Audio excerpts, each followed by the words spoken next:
Hello, this is Harry from Zero G Online with one of my what will hopefully be many Photoshop tutorials.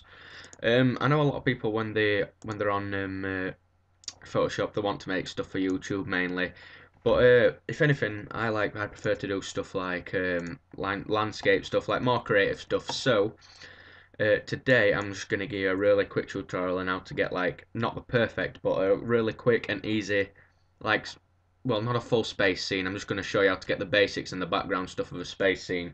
Although you will probably be able to just get planets in yourself and stuff like that. But depending on how much time I get, I'll probably do a bit extra just to like spice it up a bit. But yeah, anyway, first you want to go to File, then New. I'm going to set this to desktop size. I already have a preset that won't be there for you, but this is for mine. If you don't know your desktop dimensions, what you can do is go to Control Panel from the Windows button.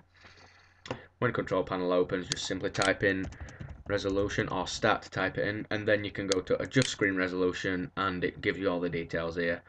Yeah, so that's how you find yours out. Then you would just simply put them in here. So I'm going to open this up. It might take a while based on the fact that I'm on a laptop at the minute. Oh, that wasn't too long actually. So yeah, what we're going to start off with first is our stars. We're going to get like a nice starry background. So yep, this one has to be. Oh, let me just press this button here. Oh, by the way, that came up with a lock sign there at first, so you can't edit it at first, like your original background layer. All you want to do is double click around that area, and then you just do that so you can edit, and then click up here so you can edit it. Yeah, anyway, I'm going to make this one black, and then I'm going to create a new layer with this button down here, and then I'm going to fill that one white. By the way, I pressed that arrow button there to swap from the white to the black like that, look. And that is always to revert them back to the original. So yeah, anyway, now what I'm going to do is turn this into an overlay. No, a dissolve, my apologies. And I'm going to bring the opacity down. And there you go. You can try it with different percentages, like I think it falls a little bit too much. 3, no, that's just too much. 2, I think 2 is just about right. And then what you can do, my apologies. Then another thing you can do once you've got this little star field going down, they look a little bit.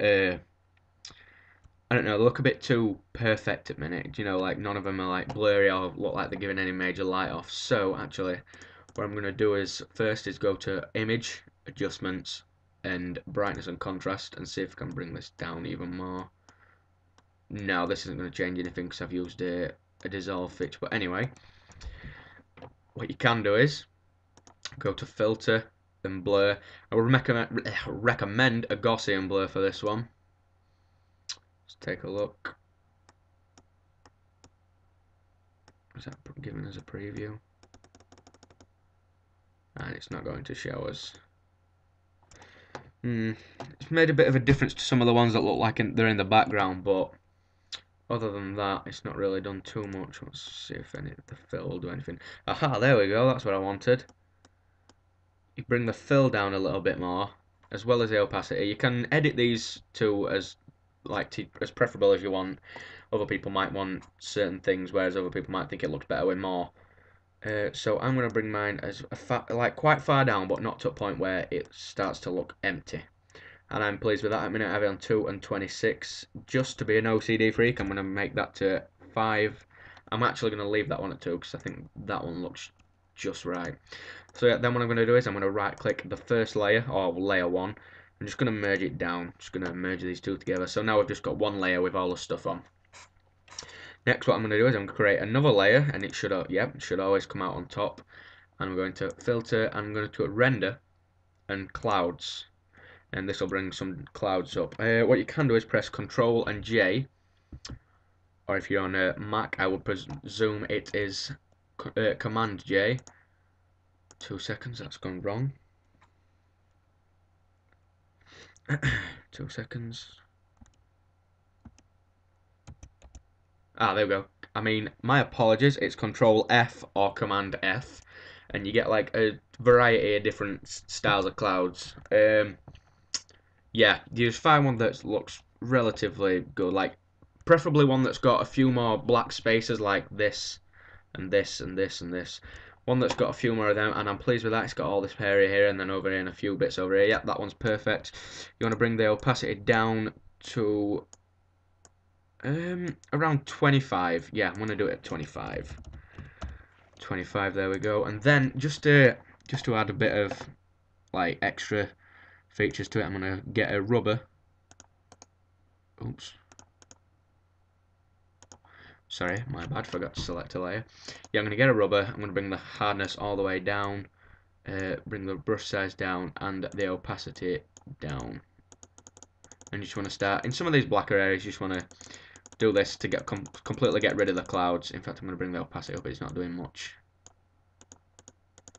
There you go, just in some black areas, it gives some of the clouds a bit more definition.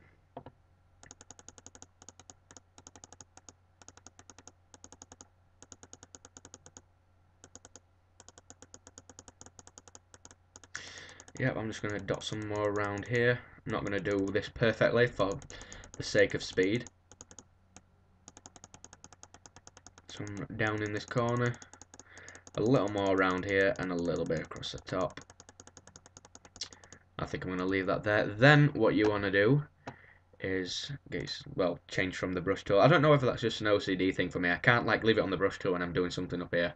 But yeah, anyway, what you want to do is go to Image, Adjustments, and Hue and Saturation. And before you change any of these, turn Colorize on, and that will enable you to change the color.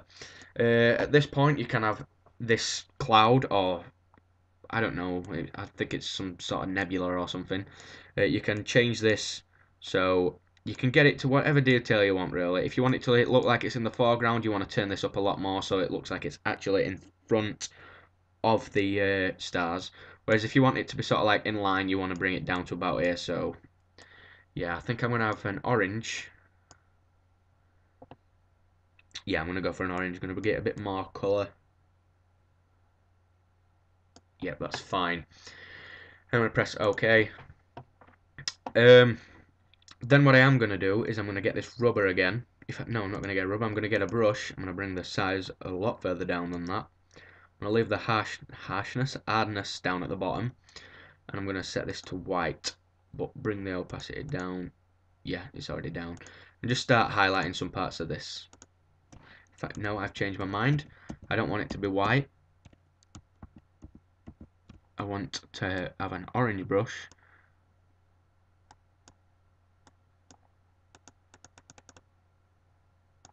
And you can just slightly highlight some of these bits, like maybe around the edges of the clouds. It's not going to do a lot of difference. It's just going to give that. It's going to give it that little extra realistic feel. Although that does look too blocky.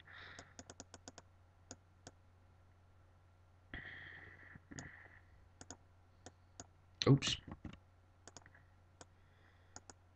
But as I said, I'm not gonna do loads or do it as detailed as you probably can, because I don't really have enough time using this new recording software that I'm trying.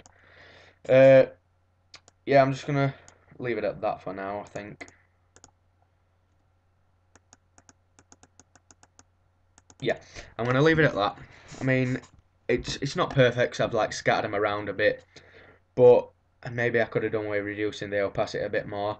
But you get the general idea. You're basically highlighting some little specific areas. Then what you can do is duplicate this layer.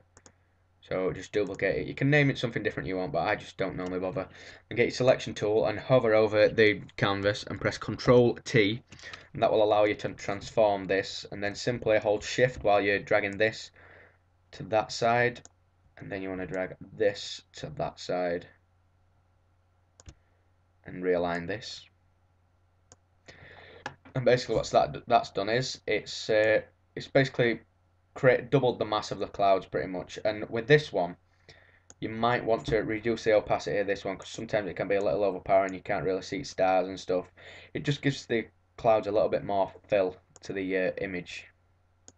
What you can also do is you can even rotate it that way if you want. So just do the same that you did horizontally. Bring it across.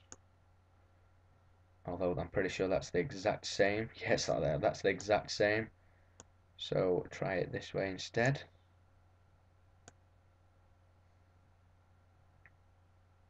Let's take a look. Yep, that looks a little bit full right now, so I'm going to bring that down a bit more. Maybe even the fill. Actually, bring the opacity up and bring the fill down.